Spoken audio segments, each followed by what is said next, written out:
سیدنا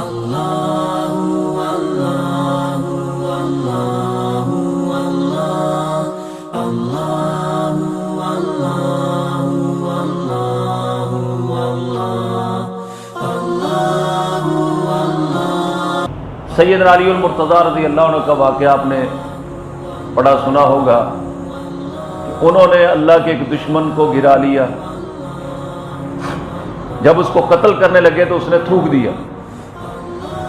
تو حضرت علی رضی اللہ عنہ نے اس کو چھوڑ دیا، تو عرض کیا کہ حضرت آپ اس آدمی کو قتل کر رہے تھے اور پھر اس نے آپ پر تھوک بھی دیا،